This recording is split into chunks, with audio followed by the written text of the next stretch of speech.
Watermark today. We're just installing some landscape lights and just want to walk you through a little bit how you can go and install your own landscape lighting and some of the steps involved with that. So, the first thing we've done is we've just kind of determined what lights we're going to use and where.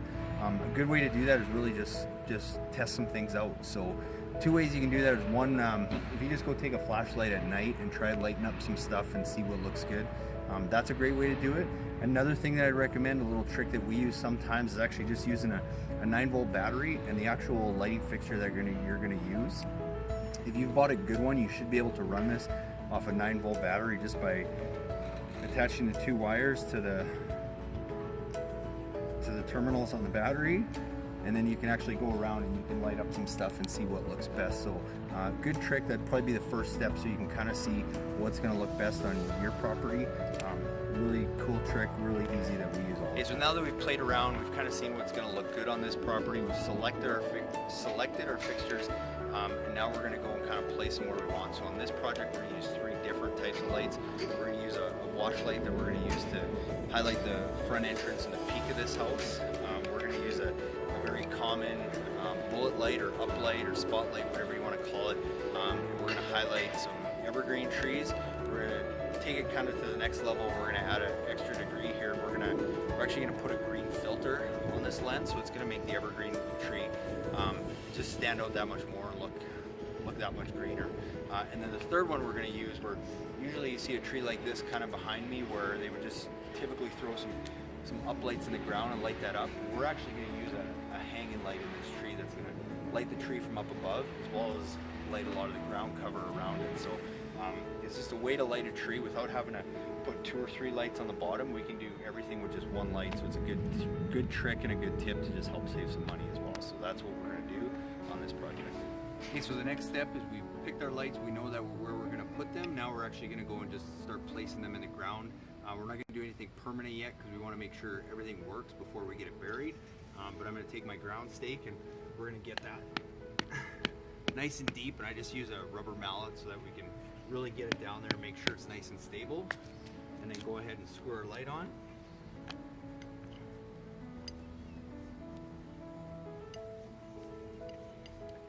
And then lastly, just kind of adjust our light so we can get it close to where we want it.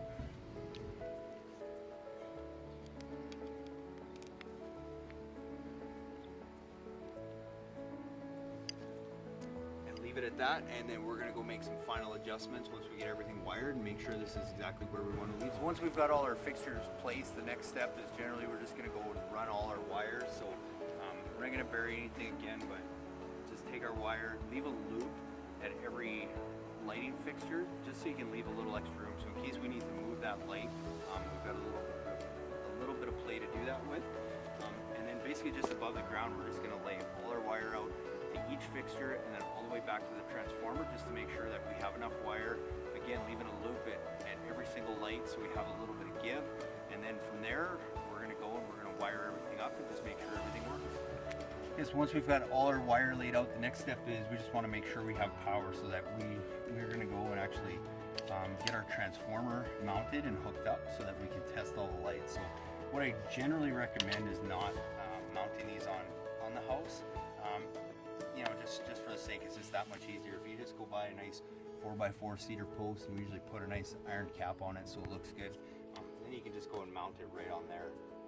It's just a cleaner way to do it, and you always want to make sure, because this transformer is going to plug into your GFCI receptacle, so you always want to be close to it. So again, that's just another reason why I like using a 4x4 post, because then I can kind of dictate how close I want to be to that outlet.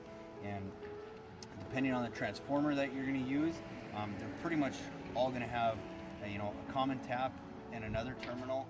So you're going to have 2 terminals where your low voltage wire is basically going to just go right in there, screw those tight, and then from there you're going to have power. So that's all you really need for to know about transformers. Just make sure that whatever size transformer that you're using is big enough to handle all your lights. So we've got a 60-watt transformer here, which means if we're using LED bulbs and each one of them uses 5 watts of power, then roughly we're going to fit about 10 lights on that transformer. So again, just kind of quickly showing you how to hook up a transformer. So now we're just going to connect our wire. What we use here is we use a special kind of outdoor waterproof connector. They're gel filled, as well as they have a really good mechanical seal, and all that means is it's going to help keep the wire from pulling apart. So it really provides a long lifetime connection. So really easy to use. You got 3 ports on the bottom, 1 wire, your fixture wire goes in one, your wire, one part of your wire goes out that way, and then from your other one goes in the other port, and these just snap tight. Creates that connection, and then you do the same thing for the other wires. You got your wire coming in,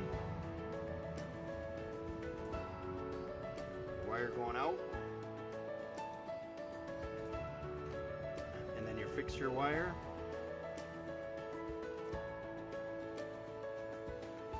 and that just snaps tight. And that's how you wire your light fixture. So now that we've got all our fixtures wired, we're just going to go around and make sure that everything's working. So I would just go and double check that all our lights are on and they're working the way they should be. And then as soon as we've checked all that and everything's good, we're going to go and do the final step, which is bury the wire and make our final adjustments.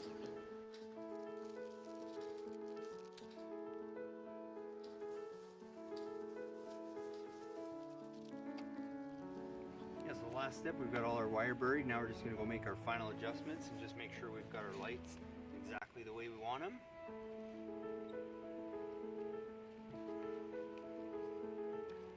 And we're all done, and then we'll come back and we'll check everything at night and just make sure it all still looks good. And basically that's how you install a low voltage landscape lighting system. Hey guys, we're just wrapping up in Watermark here. Just want to quickly show you what we've done. So again, instead of lighting some of these trees here from down below and adding a bunch of path lights, what we've done is we've actually snuck some lights up in the tree there. I don't even know if you can see that, but we got a light up in there that's going to be shining down to help light the tree, as well as some of the ground cover. So we've done that on 3 of these little trees on this property here. This one over here, and then another one back there. Again, just to light the tree and a little bit of the ground cover. Then we're going to highlight this front peak of this house, pretty much right to the top. We've got some pretty powerful lights in there that we're going to use, that are going to just wash it. Again, we've kind of hidden them behind some plants, but those are going to shine up on there. And then lastly, with an evergreen, you know, we've seen a typical uplight that you usually see. The difference is what we've done is we've actually thrown a green filter in there, so it's really going to make this tree pop. So we're going to come back later and get some pictures and shoot a quick video, and we'll show you what